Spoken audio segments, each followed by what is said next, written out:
to PSG personnel? Well, as far as the two PSG personnel are concerned, uh, they're being investigated by QCPD.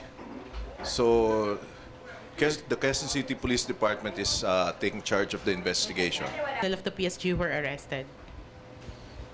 Well, first of all, the Sergeant Gaton and Corporal Apis are now under the custody of the Quezon City Police Department, and QCPD is is doing the investigation.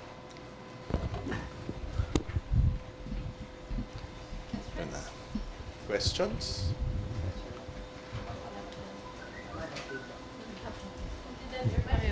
Sir, how are you cooperating personally on this investigation? Well, since yesterday, we have been in touch with Senior Superintendent Albano of QCPD, and we've guaranteed him that PSG will cooperate fully with his investigation. In fact, I've sent our investigators also to Quezon City to coordinate with coordinate and cooperate with Senior Superintendent Albano in his investigation.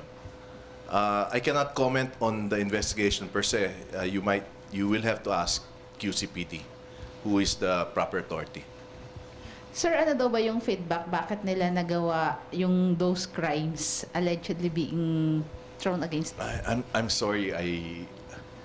That's their own personal they must have their personal reasons. And may process tayo eh. No? There are certain allegations. I understand charges have been filed. No? So after that, they're going to be tried. No? If ever. If the investigation, if there's strong proof or whatever, then the case will be filed, and then let them answer for whatever they did, if they really did that. But also, I'd like to point out also that there's certain thing as due process. While we're cooperating with QCPD and for the investigation, and I want you to know that we will never tolerate violations or criminalities in this organization. The soldiers involved also have the rights. So we have also sent our lawyer to assist them in whatever legal in the legal battle or whatever. Sir, this is not the first time that members of the PSG have been parang dragged into this kind of controversy before. Merong dito naman na allegedly sexual harassment. So, parang ano ba yung ginagawa ng leadership ng PSG at dahil sa mga ganitong nangyayari sa inyong mga members? Well, first of all, I'd like to say also for the record that there are more than 2,000 men and women of different services, including the Coast Guard, the PNP, who are assigned here at PSG. And for the most part, they have been doing their jobs well. They have been performing above expectations. Now, if there are a few scalawags within our ranks, there's 100% no tolerance for people violating rules, regulations, and the laws. So we'll go after them also if need be. We cannot tolerate this kind of activity.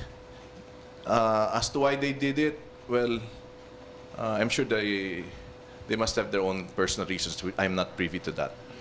But definitely, hindi namin papayagan mangyari yan dito sa PSG. Hi sir, question lang po. Will they be placed under preventive suspension while the investigation is ongoing? Well, right now they're at station. I understand at Station 5 of QCPD. So they're not under the custody of PSG. They're under the custody of QCPD. Sir, sorry. So, anong nangyari pala dun sa kaso before nga yung sa sexual harassment?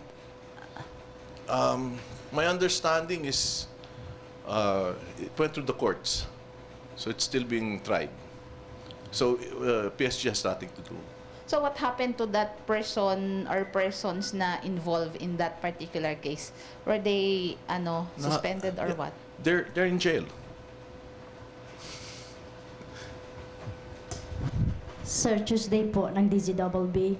Sir, if after this incident, sir, mayroon ba kayong bagong policy na ipatutupad? Like for example, maghihigpit pa kayo ng husto sa mga members of the PSG? I don't think that's necessary because the men and women in PSG, for the very most part, are performing their duties. Now, if there are one or two of us who are violating any rules or regulations, then they're made answerable for it. They have to answer the answer for that. No? So we've instructed already our commanders to again remind our people that here in PSG we are even stricter than other units. For instance, if one of my guards violates one of the general orders or our SOPs, that in some other units you might just give them a reprimand. Dito, probably you'll be demoted. If a violation calls for demotion, dito probably we have discharged already several people. Okay. Sir, may we know what was the reaction of the president when he heard about this report? I texted the president yesterday morning right after the incident, about 9 o'clock. What did he say? I was instructed basically to keep him updated. And so I update him once in a while. I updated him this afternoon. So was he concerned na nasangkot yung mga taon ng PSG sa ganito? Well, I think it's too early to say because they're still investigating. No. But the organization being dragged in a criminal activity, although they are not proven to be involved. There is an alleged involvement in criminality. It is not the organization. It's two people from this organization. So Sir. we're not tolerating it. We're cooperating with the PNP. We're having it investigated. We're supporting them. And so I guess that's all we can do. Sir- Because I cannot go and investigate instead of QCPD. Sir, aware ba yung PSG na existing pa din yung gun ban? Yes, right after the elections, we had a command conference, and the officers were told also to remind people that while the elections were, the votes were cast, there still is a gun ban.